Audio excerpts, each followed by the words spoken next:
bunch of notes. Can you turn on this microphone? Thank you. I have a bunch of notes because one of the side effects of one of my illnesses is brain fog. So if I space out, they're over here. But I'm going to try to get away from the stand. So like Chris said, I've had Crohn's disease for 21 years. I was diagnosed at age 13, and I was lucky because my diagnosis only took 6 months. But in that time, I went through at least 3 primary care doctors, and the second one thought my mom was starving me so that I could be thin and she could vicariously enjoy being thin through me. So we were very lucky that she was not reported to Child Protective Services. But imagine having a child who loves going to school and wakes up very easily and is suddenly crying because she wants to stay in bed, and she's slowly starting to lose weight and not being as active. And at that time, we weren't experienced patients, and so we didn't know what was going on. And so the only thing you can think of is that you have some kind of rare disease that you're going to die from. And we would go from doctor to doctor, and no one could help us in the way that we needed. And we didn't know enough to even know what kind of specialist to go to. And it was just extremely scary. And so ultimately, my mom was at her podiatrist office, and she was so stressed out that she had sores in her mouth. And she was talking to the nurses and the staff at this office, and they said, get on the phone and call Richmond, which is the town south of us, and find her a pediatrician there.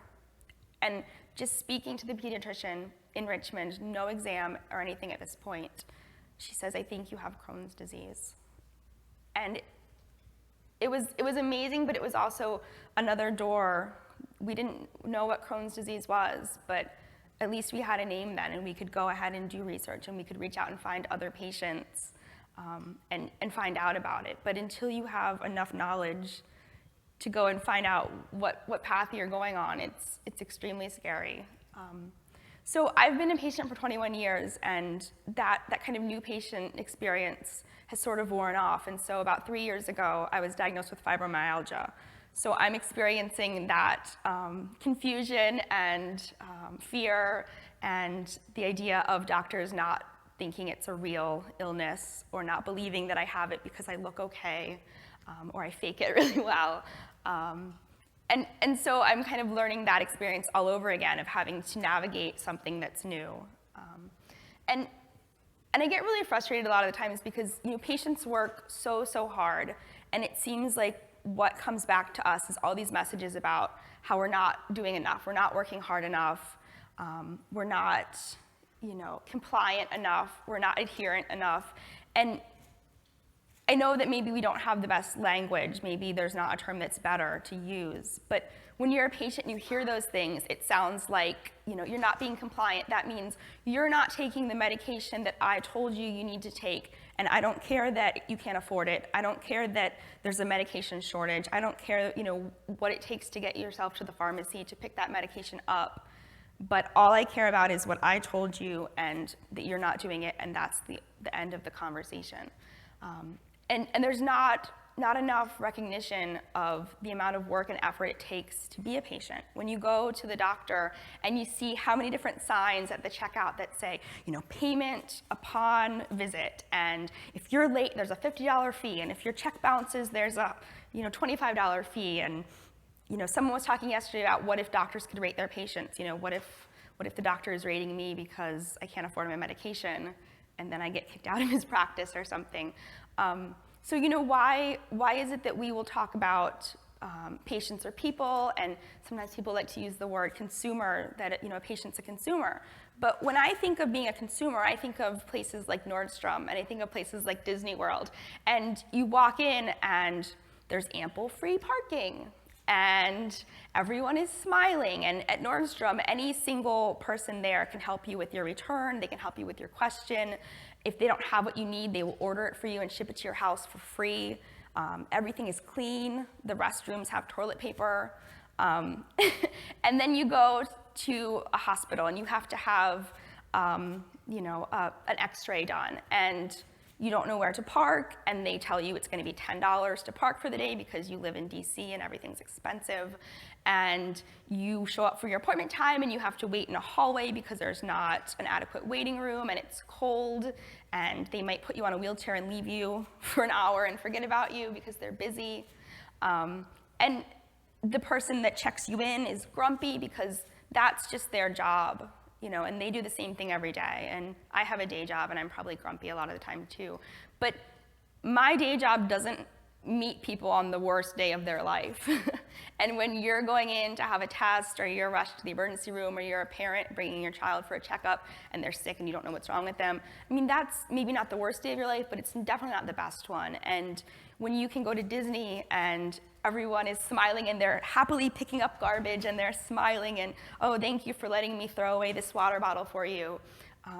Why is it so different? And if there's so much money being spent on healthcare, why aren't we getting a better experience? And if these things have already been invented, you're not reinventing the wheel, you just need to use the wheel that already exists.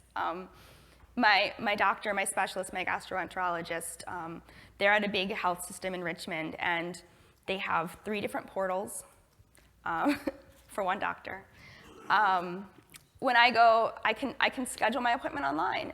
And what that looks like is you go to the website and you fill out a web form, and there's not even drop downs or clickable options. You type in your top 3 choices for time and date of the appointment that you want.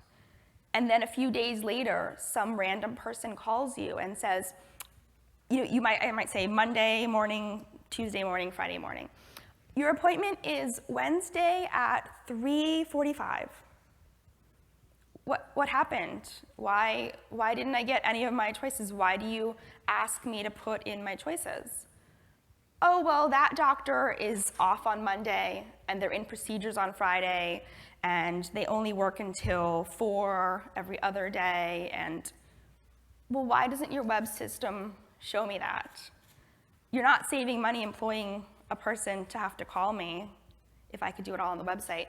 And the thing is these tools exist. I can go to a place that waxes eyebrows, and you can go to their website and you can see a calendar and you can see the day and you can see the schedule. You can see their first appointment and their last appointment and all the ones in between. You can see which ones are taken, and they're done by the schedule, so 15-minute increments. You can click exactly which one you want, and they send you a confirmation email. They thank you for using their service. It exists, and there's no reason why my doctor can't be using this tool, except for no one has thought it's important enough to implement. So when you want to engage with a patient, what's really important, engagement is not a one-off. It's not sending out a tweet that says, hey, don't forget to eat healthy. It's not saying, hey, I see you haven't refilled your medication. You should probably do that. But if you have any questions, I don't want to hear about it. It's a relationship, and you really need to just write this down and get it tattooed on your arm. Listen. You need to listen. You need to talk with patients, but you also need to sometimes just be quiet and just listen to them. And not just hear them, but listen and understand what they're telling you and what are they not saying verbally. And you need to have empathy. You need to try your best to understand the situation, understand where we're coming from. Admit when you don't know something. I've been to doctors and they had too much ego and too much pride to tell me that maybe I wasn't the best fit for them, or to refer me to someone. And I've even had a doctor that's fired me because I told him I was going to seek a second opinion. And he said that he could not coordinate my care if I was going to go see somebody else. But this is a doctor that I spent weeks trying to get a hold of on the phone, and the only reason he called me back was because I had left him a message that said, I'm on my way to a second opinion, so if you could call me back, I'd really appreciate it. And he called me back to cuss me out and tell me that he was going to fire me. That's not engagement. That's abuse. Seek help. I mean, we talked yesterday about the patients who are hacking their medical devices, and people, there are engaged people, and you need to find them, and you need to help foster those people and help them develop into more engaged people, and help them find other patients and bring everybody along, because those are going to be the people that will go out in your community and bring you other patients and make all the boats rise. And recognize the humanity in people. So if patients are people and people are sometimes patients and we're all humans, just remember that, because if you would treat your loved one a certain way, treat a patient the same way, and don't forget to listen. And thank you so much for your time. I really appreciate it.